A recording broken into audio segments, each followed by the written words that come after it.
The kingdom of Elpasa lay in ruins, its palace under siege. Blood stained the ground as the invaders ruthlessly ransacked every corner. A soldier held a blade to a woman's neck, demanding to know if she was the princess. Without waiting for her reply, he killed her. In the shadows, Khloe, the half-royal princess of Elpasa, watched the horror unfold. "Is this how my second life will end too?" she thought, panic creeping in as the attackers came closer. Even though she was only half-royal, the invaders wouldn't leave until they found and executed her. Summoning all her courage, Khloe stepped forward, her voice cutting through the chaos. "It's me! I'm Princess Beatrice," she shouted, catching the attention of a soldier. He sneered at her and asked mockingly, "Do you want to live? Your husband sold you and your kingdom. Do you even want to live?" The soldiers around him laughed at her misery. Despite her fear, Khloe stood firm. "I still want to live," she admitted, her voice shaking. "But if you must kill me, do it quickly. Spare the maids. They're innocent. Let them live, even if as slaves." The soldier grinned, turning to his captain, Alesandro, who approached with a cold, calculating gaze. Without hesitation, Alesandro ordered, "Kill her. Hang her head on the palace door." Khloe shivered at his command, realizing this was the infamous captain of the Westeros Empire's royal guard. As Alesandro walked away, his lieutenant, Evan, intervened. "Should we spare her for now?" "She's Gilbert's wife," he suggested. Alesandro hesitated, recalling that Khloe's mother was a foreign slave, and because of her dark hair and eyes, her children wouldn't pose a threat to the kingdom's blonde-haired line of succession. "Do as you see fit," Alesandro said indifferently, leaving the decision to Evan. Khloe, still trembling, sank to the floor as the soldiers captured her and the maids, sparing their lives but killing the others. "I survived," Khloe thought, though the fear of Alessandro's icy command haunted her. Meanwhile, Alesandro, disgusted by the bloodshed, retreated to a room, staring blankly out the window. He was interrupted by Gilbert, the Chancellor of Elpasa and Khloe's husband, who had sold out his kingdom for wealth and power. Gilbert, now eager to claim his promised rewards, asked Alesandro when he would receive the land and title he was promised for his betrayal. Alesandro, unimpressed, found Gilbert's greed tiresome. "You promised me lordship of Elpasa," Gilbert reminded him, his anxiety growing. Alesandro questioned him about his wife, Khloe. Gilbert dismissed her as a half-blooded princess, saying that whatever happened to her was none of his concern. He even suggested it might be safer to exterminate all of Elpasa's royalty. Alesandro, disgusted by Gilbert's coldness toward his own wife, offered him a choice. "Will you take the princess, or shall I keep her as a slave?" he asked. Gilbert, indifferent, focused only on securing his title. Alesandro left the room, not waiting for his answer, revolted by the man's betrayal and lack of humanity. How disgusting, Alesandro thought, reflecting on the betrayal of the kingdom and the fate of the last princess. In the prison, the maids were in despair. "I'd rather die than live like this," one maid sobbed. Khloe, determined to keep everyone calm, tried to reassure them. "Stop crying. I know things seem hopeless now, but one day you'll be grateful for choosing to live." But the maid, Rumi, wasn't convinced. "How can we live as slaves in Westeros? You can't imagine the horrors we'll face," she replied. Khloe, remembering her own past, responded gently, "If you die, there's no second chance. At least we're still alive. I promise, living is better than giving up." Rumi, frustrated, lashed out. "Easy for you to say, since you were born a slave. For me, becoming a slave is worse than death." Khloe, taken aback, paused. Rumi's words struck a nerve, and she silently acknowledged the truth. "Yes, I was born a slave," Khloe thought, recalling her past with sadness. The other maids tried to defend Khloe, shocked at Rumi's outburst. But Khloe, looking at them, said, "You're right. I was happier during my 23 years as a slave than I ever was as a princess." Trying to show her gratitude, Khloe told the maids, "Thank you for everything you did while we were in the palace." The maids were stunned, unsure how to respond. Khloe continued, "We're all slaves now. You don't have to treat me as a princess anymore." Just then, Rio, one of the guards, entered the prison with a sneer. "Princess? What princess? You're just a slave now," he taunted. "If you're so happy to be a slave again, should we throw you a celebration?" His sinister grin terrified the women. Meanwhile, in the castle, Alesandro informed Evan of Gilbert's decision. "What? Gilbert didn't want his wife back?" Evan asked, shocked. Alesandro, amused, replied, "She means nothing to him now." Evan couldn't believe that Gilbert would abandon his own wife to become a war slave. If she's no longer useful, shouldn't we kill her to prevent any rebellion? Evan suggested, but Alesandro dismissed the idea. Her children can't take the throne, so she's not a threat. Evan, observing Alesandro, wondered why he spared Khloe. Does he feel pity for her? He thought. He knew Alesandro despised people like Gilbert, having grown up surrounded by power struggles within the royal family. Alesandro had become numb to violence and politics, having gone to war at just 15 years old to escape palace life. People viewed him as ruthless, but Evan saw the exhaustion behind Alessandro's eyes. As Alesandro prepared to leave, Evan reminded him of the upcoming victory celebration. "The Emperor plans to give you a new title," he mentioned. Alessandro's expression darkened. "A Grand Duke? Is this my father's way of compensating for me rejecting the throne?" Alesandro thought bitterly, resenting the endless manipulation of royal power. Without a word, he walked out, slamming the door behind him. Back in the prison, Rio continued to torment Khloe. "So you were born a slave, huh? You must be excited to go back to your roots," he mocked, ripping her dress. The other guards joined in, making crude remarks about her appearance. "I've never seen a girl with dark hair before. I wonder if the carpet matches the drapes," one laughed. As they continued their taunts, Rio pulled a hot metal rod from the fire. "In Nosteros, slaves are marked on their bodies. Did you know that, Miss Slave?" he sneered, stepping closer with the brand. Khloe's heart raced as she realized what he intended. "Is he going to mark me?" She panicked, struggling to contain her fear. Rio violently grabbed Khloe by the hair, dragging the hot metal brand close to her face. "Where should it go, Your Highness? Forehead? Neck? Or maybe those pretty little cheeks?" he sneered, while the soldiers watching laughed at her helplessness. Before he could go any further, Evan interrupted. "That's enough, Rio. War slaves belong to the Empire until they're officially assigned to knights. You don't have the authority to mark her, which would make her the lowest of slaves." Khloe, confused, wondered, "The lowest grade of slaves?" Rio, visibly annoyed, tossed the brand aside, but not without making another request. "Fine, then let me take the princess. A princess turned slave? So intriguing," he said, grinning. Evan coldly rejected him. "Wait for the official distribution of slaves and territories, and even then I wouldn't give her to a brute like you." Angered, Rio grabbed Khloe by the neck and hissed, "Just you wait," before biting her ear and tossing her roughly into her cell. As Khloe lay on the floor, humiliated, she questioned herself. Is this kind of life even worth living? Suddenly, a commotion stirred nearby. "We found her! We found the last princess!" a soldier shouted, dragging Princess Alicia into view. "Let me go!" Alicia screamed, trying to resist the guards holding her. She had been found hiding in the palace storage, and they reported this to Alesandro. Calmly observing the scene, Alesandro gave a chilling command. "Behead her and hang her head on the palace door," he said, walking away. Alicia, enraged, yelled after him, "You traitor! How dare you side with Gilbert and betray our kingdom?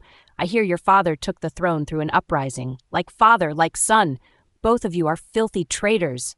Her words made Alesandro pause, but his face remained cold. "What have you ever done to save your country other than beg for marriage?" he asked, cutting through her insults. Shocked, Alicia spat in his face. Khloe, watching from her cell, was horrified. Alesandro wiped his face, his expression darkening. "Bring me my sword," he ordered, as soldiers scrambled to obey. He turned back to Alicia, eyes cold. "Now you'll wish you had accepted the mercy of a swift beheading," he said, drawing his sword, leaving Alicia terrified. Princess Alicia's panic filled the room as Alesandro, cold and silent, slowly ripped her dress with his blade, drawing blood. The knights around them watched uneasily but remained still. "Wait, please stop!" Alicia cried, collapsing to the floor, her once proud demeanor crumbling. Alesandro only stared, his disdain clear. Rio, another knight, smirked. "Raised in a palace, huh? That's all you can handle?" Alicia, desperate, pleaded for mercy, her voice trembling as she begged Alesandro to spare her. He ignored her words, lifting her from the ground. The knights whispered among themselves, wondering if Alicia would be enslaved like so many before her. But Alicia's pleas only fueled Alessandro's anger. Without hesitation, he ended her life with a swift stab. "Hang her on the palace door," he ordered as Rio sighed in disappointment. Khloe, hidden nearby, froze in horror. The scene before her sent shivers down her spine. When a maid touched her shoulder, she almost screamed. "Are you all right, Your Highness?" the maid asked, noticing Khloe's pale face. Just then, Alesandro walked past Khloe's cell, his cold eyes lingering on her. Khloe's heart raced. She prayed silently for him to move on, to leave her unnoticed. To her relief, Alesandro turned away, but the fear remained. He could change his mind at any moment. Later, Khloe found herself tied to a horse, dragged along with the other prisoners. "Walk faster. Anyone who falls will be killed," a soldier barked, as they marched for hours. Exhausted, Khloe reflected on her life. Her first life had ended suddenly, cut short by a car accident at the age of 35. She had never achieved her dreams, despite becoming a doctor after years of hard work. Now in this second life, her struggles continued. Born to a slave mother from a foreign land, Khloe was abandoned as a baby at an apothecary, left to survive in a harsh, unforgiving world. Khloe was reborn in the Elpasa kingdom during the Middle Ages, carrying memories of her previous life. In her first life, she hadn't accomplished anything, so despite being born a slave in this one, she felt grateful for the second chance. She learned to read and write despite the challenges her status presented, and lived a simple, content life. However, everything changed when at 23, the king of Elpasa, who she had never met, appeared and claimed to be her father. He took her to the palace and gave her the name Beatrice. Her new status as a princess didn't last long.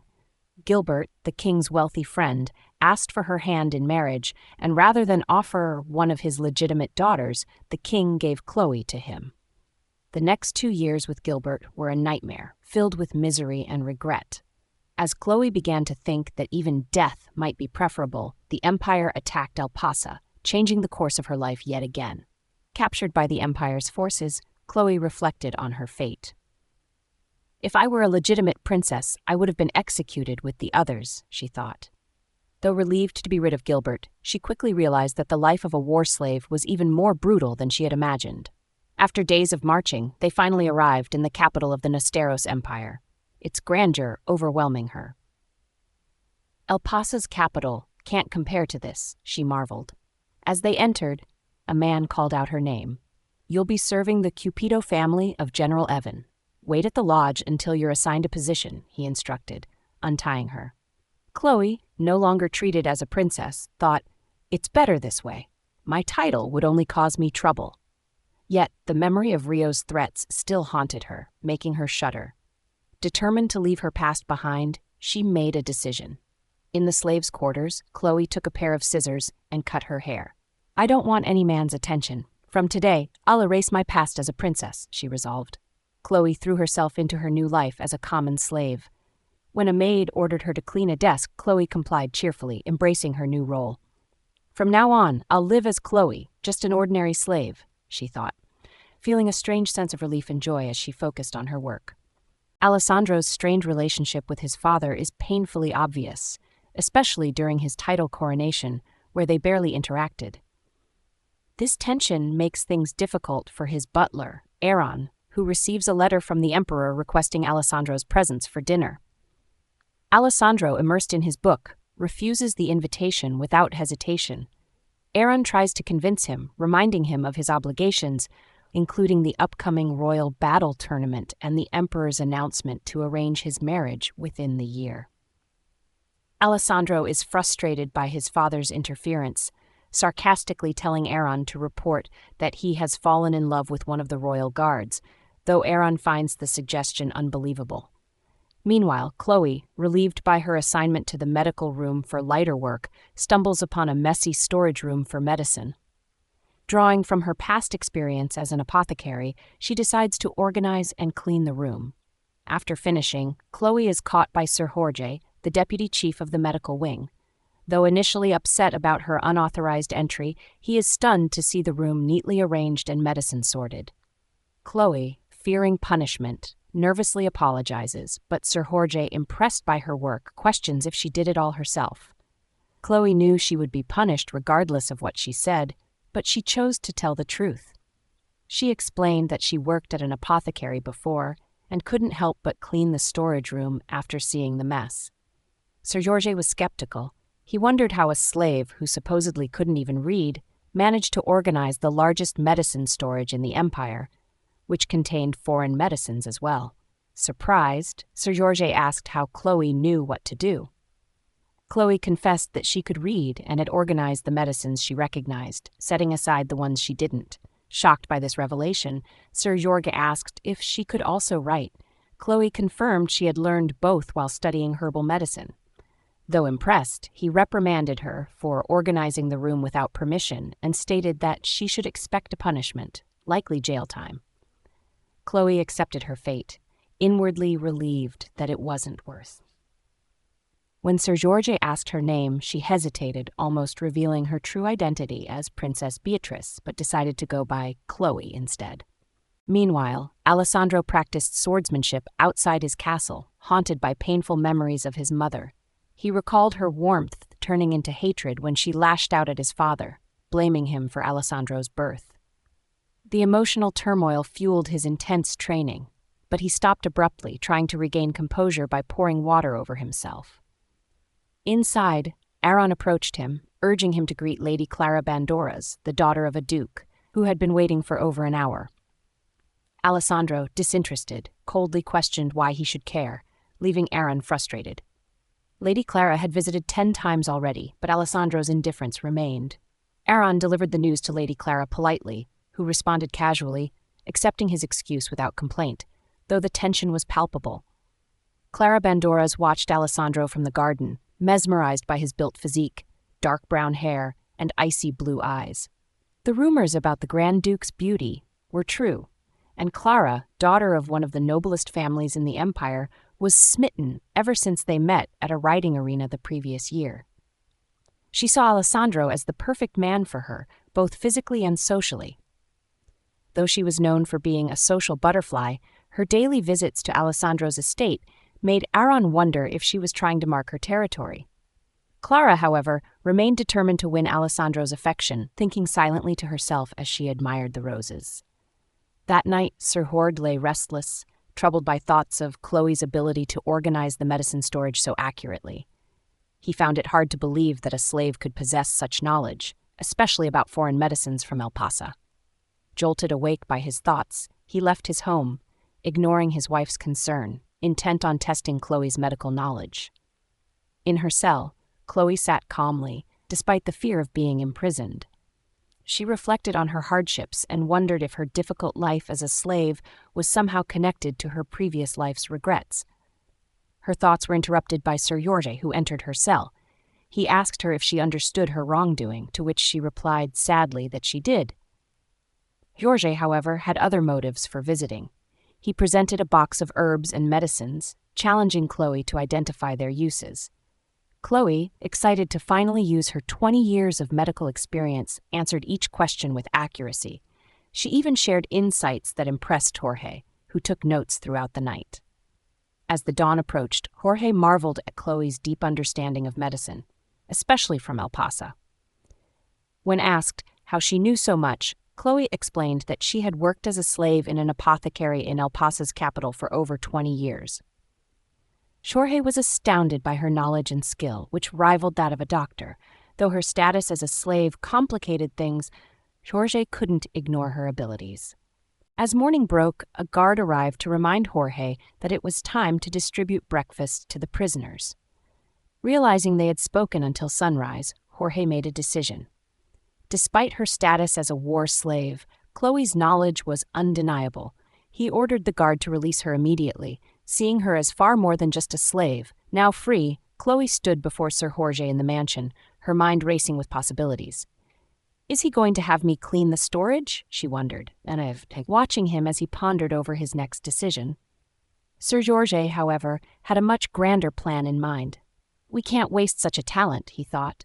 Even if we can't change her social status, making use of her skills will benefit the empire. From this day forward, you will write a book on the classification of medicine, Sir George announced. A book? Khloe asked, surprised. Yes, I want to know the effects of every drug in here. I want you to document them in writing and deliver your findings to me, he instructed. Sir, it's such an important task, Khloe said, a little taken aback by the responsibility. What do you think? Can you do it? he asked, looking at her expectantly. Yes, sir. If you'll allow me, she replied, excitement building inside her. As Khloe began her work, the task felt familiar, almost like returning to her days at the apothecary. So it's basically a graduation thesis. It's like I've gone back to those happy days, she thought, filled with a renewed sense of purpose. I knew it, Sir Georges thought, watching her write diligently. She must have attained a high level of education. She is exactly the kind of talent we need for our research. In addition to her research, Sir Georges gave Khloe another task, caring for Lady Aina, the young daughter of Duke Capito, who suffered from insomnia. Khloe, filled with compassion for the girl's struggle, and quickly assessed that the insomnia could be congenital. Perhaps aromatherapy will help, she thought, recalling how it had aided her through difficult times. She prepared a soothing blend of essential oils, and after a week of treatment, Lady Anna began to improve. You know the oil you made me, Khloe. It smells so nice. I think it's relieving my headache, Lady Anna said happily. I'm so happy to hear that, Khloe replied with a smile. I feel sleepy already, Aina murmured, yawning as she drifted off. Visiting the Duke's mansion every day can be stressful, but seeing Lady Anna get better is so gratifying, Khloe thought.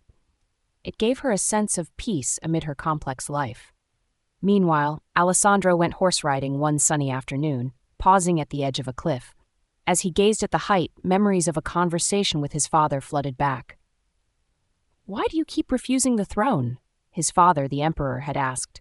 I made it clear from the beginning, Alesandro had replied. Instead of sitting on the throne, I want to be part of the royal guard and unify the continent. That was a decade ago when the empire wasn't as powerful. Things are different now, his father had argued. I've done my part. Please stop telling me otherwise, Alesandro had said firmly. You won't win this time, Alesandro thought, standing at the cliff's edge. Suddenly, Evan caught up to him, panting. Your Grace, did you really just jump from a cliff to win a bet? He asked, his voice shaky. You mean the thing you couldn't do, so you turned around? Alesandro replied, smirking. It wasn't me, it was my horse. It got scared, Evan said defensively. That's a pathetic excuse, Alesandro retorted. Please, Your Grace, take care of yourself. I nearly had a heart attack when you jumped from that cliff, Evan pleaded. If I died falling off a horse, it would just mean I was never meant for the throne. My father would finally be convinced, Alesandro said calmly. Evan, disturbed by Alessandro's nonchalance, couldn't help but think. Sometimes it feels like His Grace will disappear without warning one day. While others would mourn his absence, I'd accept it, as if I'd known it would happen all along. No, what am I thinking? He quickly pushed the thought away and decided to challenge Alessandro instead. Evan charged his horse ahead, shouting back, That was a practice round. If I win this one, you owe me a favor. Life is a cycle of giving up some things to gain others. Perhaps one day, His Grace will find a reason to live, Evan thought, hoping for a future where Alessandro's indifference faded. Men bathe in aroma oil as well? Aaron asked Khloe as he arrived at the mansion. Yes, but it's a different type of oil than what is used in the Empire. They don't smell of flowers, Khloe replied. What do they smell like? I don't trust aromatherapy, he said, clearly skeptical. Trust me, it works. I love it. Brother, you have to try it. Anna chimed in, eager to convince him. It'll make your whole body feel at peace. It takes away all your worries. Aaron hesitated. I've been stressed lately. I even used Anna as an excuse to leave work early today. Can this really relieve all my stress? Despite his doubts, Anna's insistence eventually wore him down. Soon Aaron was soaking in the aromatic bath. Am I in heaven? He thought, surprised at how pleasant it felt. The scent was subtle, like a light breeze in a forest. It's nice that the smell isn't too strong, he thought, starting to relax. His mind wandered to the usual sources of his stress, the Emperor, the Grand Duke, and Lady Bandora's. Forget those selfish people, he decided, letting the water soothe his thoughts. Sir Cupido, is everything all right? Khloe asked, standing nearby. Aaron eyed her cautiously. What did this slave put in the water? Though suspicious, he brushed it off. You can leave me alone, he said. When the bath was over, Aaron felt oddly light. Whoa, my body still feels like it's floating, he thought. Anna was waiting for him with a tray. Brother, try this. You should drink something cold and sweet after an aroma bath, she said. Is this part of the treatment? He asked, confused. No, but just try it, she urged. He took a sip, his eyes widening in surprise as he gulped down the rest. This must be happiness, he thought, feeling a brief moment of peace. Meanwhile, back in the capital, a crisis had occurred. "Sir, you must come with me. General Evan has been injured from a fall," a maid exclaimed, rushing into Sir George's study. "What happened?" Sir George asked, alarmed. "His Grace brought the general here himself. You need to see them immediately," she urged. In Evan's room, the general lay in bed, his leg bandaged. "I have no words," Evan said, defeated, as Alesandro sat by his side. "I've ordered your horse to be executed tomorrow," Alesandro said coldly. "Captain?" Evan flinched in shock. "What's so surprising? A horse that drops its owner must be executed," Alesandro responded, his tone unyielding. Evan stared in disbelief at his reaction. Khloe, back in the medicine room, had fallen asleep while writing. Her dream took her back to her past life, memories of telling an orphanage worker about her life in Korea, her terrible marriage to Gilbert, and Alessandro's cold words when he ordered her execution haunted her sleep. Jolting awake, drenched in sweat, Khloe's heart raced. "Where am I?" "The medicine room. I must have fallen asleep while working," she realized. That was a horrible dream, she thought, trying to shake off the feeling. Just then, the door opened and Sir George entered. "Khloe, you're here," he said calmly. Sir George is impressed by Khloe's intelligence and work ethic after seeing the many well-written documents she produced in a short time. Though tired, Khloe listens as Sir George praises her and suggests they take a walk in the garden. While strolling, they are interrupted by a maid who informs Sir George about General Cupido's condition. The general had been injured when his horse, Hall, collided with a tree. Khloe expresses concern about the horse's fate, but Sir George explains that the horse has a short reprieve. At the stables, Alesandro, who has a deep bond with Hall, visits the horse and reflects on their history. He recounts how Hall saved his life in battle and how much he owes the horse. However, Alesandro feels conflicted about punishing Hall for the accident that injured Duke Evan Cupido, a soldier he holds dear. When Sir George and Khloe arrive at the stables, Khloe is struck by how luxurious the horses' living quarters are. They observe the weakened Hall and discuss the possibility that the horse drank contaminated water from a mountain near the capital, which is known for its poisonous plants. Sir George encourages Khloe to use her knowledge of herbs to investigate the area, and she agrees, determined to return with answers. As Khloe ascended the mountain, she marveled at the abundance of medicinal herbs growing around her. Recognizing many of the plants, she was excited at the thought of sharing her discovery with Sir George. When she finally reached the pond where Hall had reportedly drank, she observed the nearby plants. Among them, she spotted the hopping plant, a species known to cause animals to lose their sense of direction and suffer from nosebleeds. Khloe deduced that this must have been the cause of Hall's wild behavior. Determined to find a cure, Khloe recalled a flower called the anchor flower, which usually grows at high altitudes.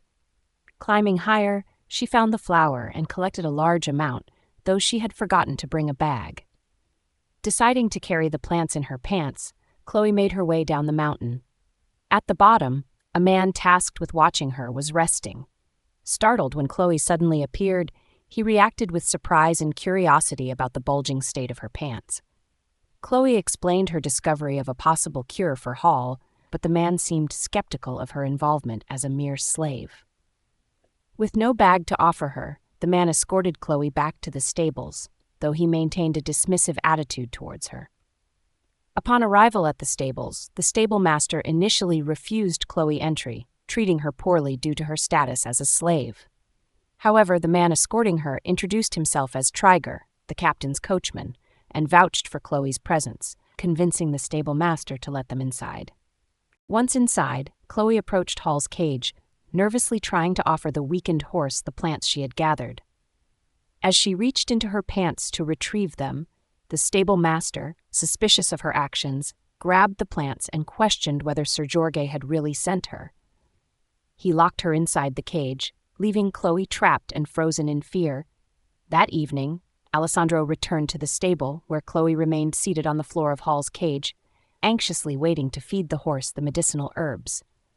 Hall suddenly became alert and rose, catching Khloe off guard. The coachman arrived and explained to Alesandro that he had locked Khloe up for attempting to feed Hall an unknown plant.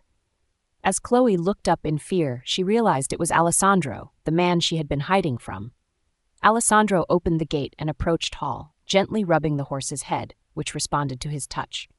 Khloe, observing this, wondered about the deep bond between the two, realizing Hall might actually belong to Alesandro, not the general.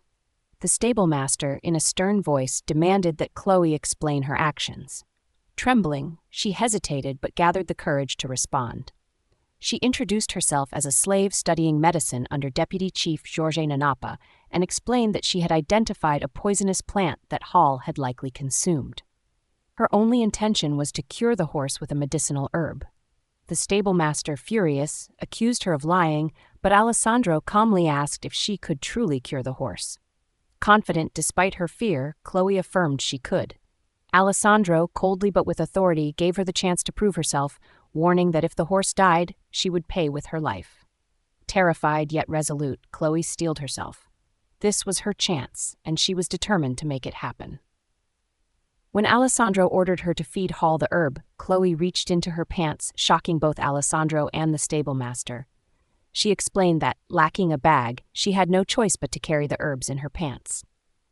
The stablemaster berated her for her lack of shame, but Khloe ignored him, focusing on her task. As she carefully presented the plant to Hall, Alesandro watched her closely, contemplating her strange nature.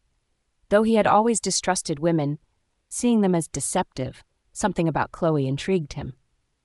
Begging Hall to eat the plant, Khloe remained focused on her mission, aware that her life and the horses depended on this moment.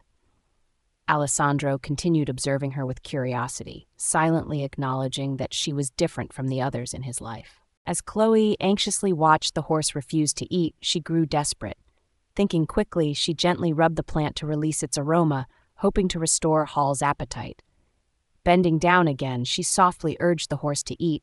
Hall sniffed the plant and finally took a bite, but in the process, it bit her hand. Khloe winced in pain but continued feeding Hall, carefully avoiding its teeth this time. The stablemaster criticized her lack of experience, but Alesandro remained calm, observing the situation silently. Despite the pain, Khloe managed to feed Hall all of the medicinal plants she had gathered. She informed Alesandro that they would have to wait and monitor Hall's condition to determine if the treatment worked. Alesandro, skeptical but intrigued, pressed her on how soon Hall could recover. Khloe nervously assured him that if the horse improved within a week, it might be able to run again in 2. Alesandro, his words filled with cold warning, told her that she had better be telling the truth before walking away. After they left, Khloe collapsed from exhaustion. The stablemaster coldly informed her she would be held responsible for the horse's health and locked her inside the stable. Khloe requested that the stablemaster tell Lady Anna of the Cupido family that she would be unable to visit, and he agreed, walking away without recognizing her true identity. Alone again, Khloe breathed a sigh of relief. She reflected on her luck, musing how unlikely it was that anyone would recognize her as Princess Beatrice, once adorned with long hair and fine dresses. She focused on Hall, who was breathing easier now, and softly encouraged the horse to recover so it could save both of their lives. Khloe then made herself a bed from hay and drifted off to sleep, determined to gather more plants later with permission. Meanwhile, preparations for the upcoming royal battle competition were underway. This prestigious event, held in the Nosteros Empire, was meant to select and train future knights and soldiers. While most looked forward to the ceremony, Aaron, who was swamped with royal duties, felt overwhelmed. He was particularly frustrated with the announcement of Grand Duke Graham's engagement, which had caused a surge of attention around the Grand Duke. Aaron found it difficult to reconcile the Duke's distrust of women with the sudden engagement, and the endless stream of letters from admirers only added to his stress. As Aaron slumped in his seat, exhausted, he pondered how to deal with the pressure and the elusive slave he had been waiting on, lamenting his growing responsibilities amidst the chaos. The next morning, Trigger followed Khloe up the mountain in search of more herbs for Hall. Tired from the long climb, he couldn't help but wonder how much farther they had to go. "Who are you, really?" he asked, noticing Khloe's cheerful demeanor despite the hard trek. Khloe responded calmly, "Oh, I used to work at an apothecary as a slave. I learned a lot there, so I got to work for the deputy chief here." Triger, still suspicious, thought to himself, "She's treated like something more than just a slave." He recalled the slave master's anxious warning before they had set off. "If that slave runs away, we're both dead. Tie her up if you need to." Triger smirked inwardly at the memory. How does he expect me to tie her up and drag her around? Coward, he thought. "We're almost at the top," Khloe announced, pointing upward. When they reached the summit, Triger was taken aback by the stunning view. "Whoa! I've never seen anything like this," he thought, momentarily lost in the beauty of the surroundings. While Triger admired the scene, Khloe quickly busied herself gathering more herbs. "I found it," she exclaimed, uncovering a lush bush of medicinal plants. "I need to collect as much as I can. Hall, I'm coming with all the medicine you need," she thought happily, filling her bag. Once they returned to the stable, Khloe dashed inside, the bag of herbs slung over her shoulder. "Hall," she called out softly as she rushed into the horse's cage. "The medicine must be working. I'm so relieved." She fed Hall, who looked visibly healthier, smiling to herself as the horse ate. "Khloe, are you all right?" came a concerned voice from behind. It was Sir George, who looked worried as he entered the stable. "Deputy Chief," Khloe called out, her face lighting up. She quickly recounted her encounter with the Grand Duke and the efforts she had made to save Hall. "So you figured out which poisonous plant the horse ate and brought the cure as well?" Sir George asked, his voice tense with concern. "Yes," Khloe replied earnestly. "I wanted to save the horse as quickly as possible. I'm sorry I couldn't contact you." Sir George nodded, his expression softening as he glanced at Hall. The horse was noticeably better than the last time he'd seen it. "You've done well, Khloe." "Excited," Khloe added. "There are so many medicinal plants on Narusuan Mountain, far more than poisonous ones. I'd love to go back and record them if you'll allow me." Sir George smiled and placed his hand on her shoulder. "I trust you. Please make sure Hall recovers safely, and then we'll work on that book together." As Sir George left, he couldn't help but think about Khloe's dedication. She didn't just identify the problem, she brought the solution, and she has such a kind heart for animals. She'll make a great doctor, he mused with satisfaction. Inside the stable, Khloe, feeling at ease, began to think about her next steps. "I'll visit Lady Anna as soon as I'm free. She must be worried about me, and I'll continue classifying the medicine," she thought, trying to stay focused. That evening, Alesandro returned to the stable. He quietly stepped into Hall's cage, noticing Khloe fast asleep. "Shall I wake her, sir?" the stable master asked. "Leave her," Alesandro replied, his eyes lingering on Khloe. "The sun hasn't even set, and she's already asleep. Does she not realize her situation? I told her I'd kill her if Hall dies," he thought, observing her peaceful face. "The cure seems to be working, sir," the stable master remarked, as Hall walked over to Alesandro, looking much better than before. "Hall does seem healthier," Alesandro admitted inwardly. He had come to interrogate Khloe further, but seeing the improvement in his horse, he decided to hold off. He gently stroked Hall, his mind wandering back to the sleeping slave. "I'll come back later," he thought, walking away, yet unable to fully dismiss her from his thoughts. While horseback riding one evening, Alessandro Graham is informed by his aide, Aaron, that his father, the emperor, has planned an engagement party for him. This frustrates Alessandro, as he has no desire to marry and sees the engagement as a political scheme.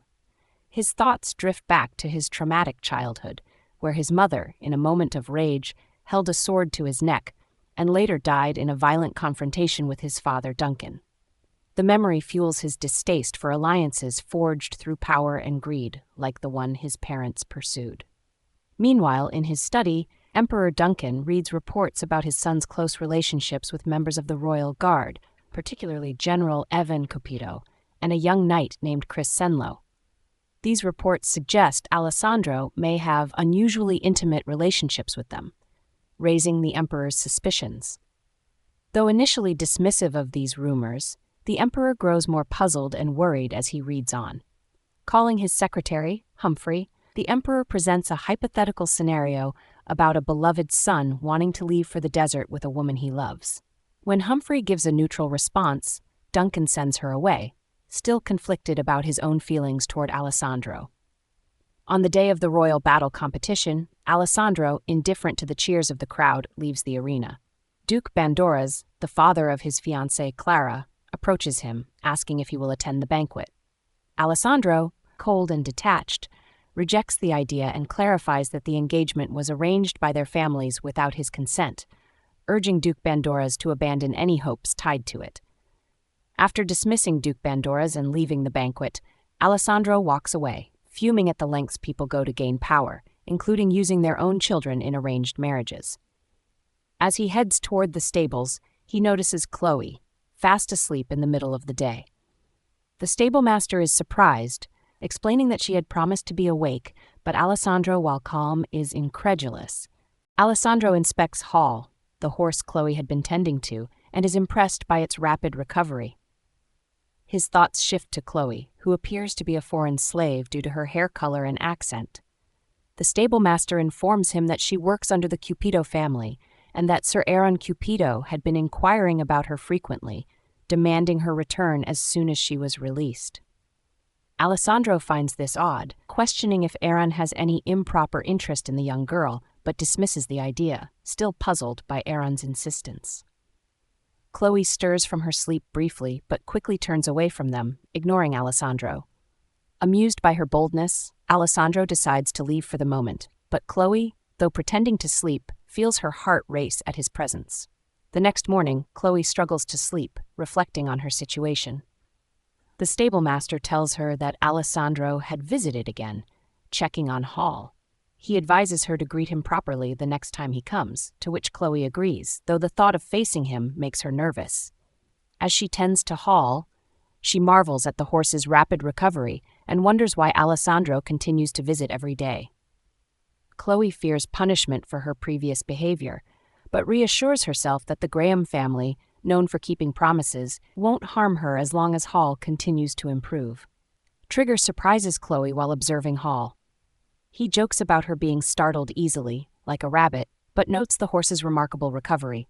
Khloe smiles at his rough but kind demeanor, appreciating his help in gathering plants for Hall, despite his busy schedule preparing for the royal battle competition. As he teases her about leaving her behind, she rushes to catch up, feeling a bit more at ease. At the banquet, noblewomen whispered among themselves, wondering if Grand Duke Alesandro would make an appearance. One expressed doubt, mentioning the banquet was supposedly in his honor, yet he was nowhere to be seen. Another mentioned having heard rumors of his beauty, but never seeing him in person. Their conversation was interrupted by Clara Bandoras, Alessandro's fiancée, who reminded them of her engagement, smugly declaring herself the most beautiful and noble, thus the only one fit to be his wife. The two ladies, clearly tense, thought of her as the unpleasant butch of high society.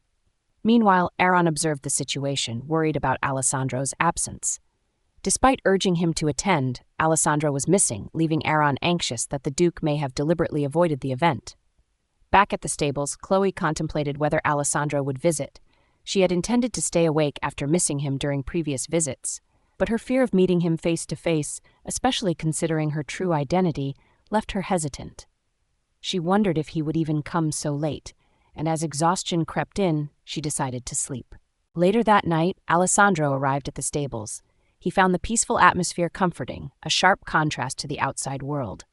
Upon discovering Khloe asleep once more, the stablemaster apologized, but Alessandro shrugged it off and asked for Hall's stable to be opened. The horse, now fully recovered, was energetic. Alessandro, impressed with the progress, questioned whether Hall was ready to run again, and the stablemaster confirmed. Alessandro inquired about Khloe, curious if anything unusual had occurred. The stablemaster chuckled, listing the strange things about Khloe: her large appetite, fearlessness in climbing Mount Nalrusuan, her knowledge of medicine, and her mysterious background.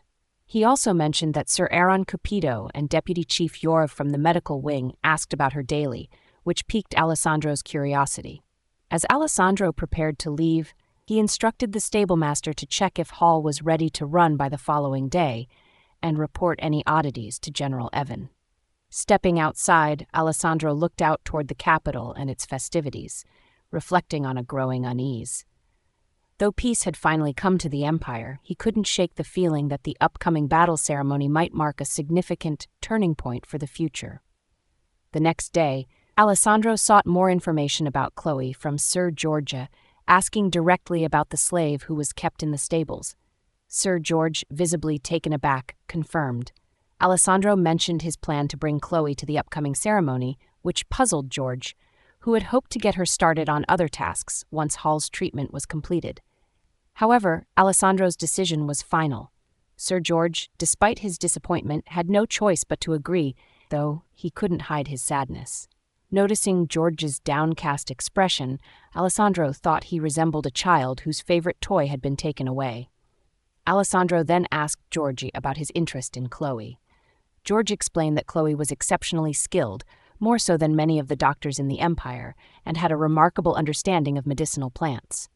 Georgia revealed that Khloe had been the one to discover the cause of Hall's poisoning and had also found the cure, surprising Alessandro by mentioning her name for the first time. Their conversation was interrupted when Aaron, Alessandro's butler, entered with an urgent message. Alessandro listened as Aaron whispered to him, while George mused on Aaron's background, noting that Aaron was the second son of the Cupido family, shunned by his family after rejecting his noble title to work as a butler. Despite this, George saw Aaron as a capable and respectful young man. Alessandro confirmed his decision to bring Khloe to the ceremony after the royal battle competition. George expressed hope that Khloe would be helpful, but Aaron reacted with surprise upon hearing Khloe's name, recognizing her as the small, boyish slave from the Cupido household who worked in the medicine room. Aaron, who had secretly planned to relax while Alessandro attended the ceremony, was now shocked that Khloe would accompany him. As Alessandro and George discussed Khloe's role, Aaron interrupted, suggesting that Khloe be assigned as Alessandro's personal maid instead. He argued that since Khloe had taken care of Anna at the Cupido mansion and was skilled at nursing and massages, she would be more useful attending to Alessandro's needs. Aaron's insistence clashed with George's hopes of having Khloe work in the medical wing, leading to a tense stare-down between the two men. Ultimately, Alessandro decided to leave Khloe's assignment to Aaron, which left Aaron triumphant and Georgie disappointed. Observing their reactions, Alessandro was intrigued by how valuable both men seemed to find Khloe. Later that day, as Alessandro approached his room, he sensed someone's presence inside. His expression turned cold as he opened the door to find Clara Bandoras sitting in his room, smiling warmly at him. "You're home late, Your Grace," she said, her voice sweet yet unsettling. As Clara Bandoras sat in his room, flushed with desire and delusion, Alessandro remained cold and indifferent. She had crossed a line, entering his private quarters without invitation, but instead of feeling remorse, she was lost in admiration of his beauty. Alessandro, however, was unmoved, walking past her as if she didn't exist. When Clara Bandoras tried to appeal to him, speaking of the time she had waited for him and the moments she had spent hoping to see him, Alessandro's response was icy. "You must have not learned your manners," he said, his words cutting through her pride. Yet even this insult did little to deter her. She clung to him, speaking of the mansion he had once promised to the woman he would choose, thinking she could win him over with her charms.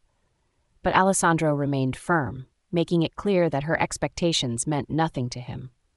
Growing desperate, Clara Bandoras embraced him and attempted to seduce him further, but her attempts were met with swift and brutal rejection. Alessandro pushed her onto the bed, asserting control in a way that shocked her. When she tried to draw him in for a kiss, his response was harsh. He held her down, resisting her advances. Confused and humiliated, she tried again, only to be met with more force as Alessandro's grip tightened. The situation shifted from seductive to humiliating for Clara Bandoras as Alessandro, treating her as a child without discipline, spanked her sharply. Her cries of pain and surprise filled the room as she realized the gravity of her situation. She had never been treated this way, certainly not by anyone of Alessandro's stature, and certainly not since childhood. Her pride shattered, she was helpless against him. When Alessandro was finished, he lifted her effortlessly and set her down by the door, his cold demeanor unshaken. "If you see me again, I will not treat you like a lady," he warned, his voice filled with finality. The humiliation was too much for Clara Bandoras, who ran out of the room in tears, her dignity in tatters. As the door closed, Alessandro's disgust was palpable. "Any woman can visit my house? Father, have you finally lost it?" he thought to himself, shaking his head at the absurdity of what had just transpired. Clara Bendora's was no exception. His disdain for the situation was clear. She, like many others, had tried to impose her will on him, but Alessandro would not be controlled by anyone, no matter how beautiful or powerful they thought they were. Thanks for watching. If you enjoyed the recap, don't forget to like the video and subscribe for more manhwa content. See you in the next one.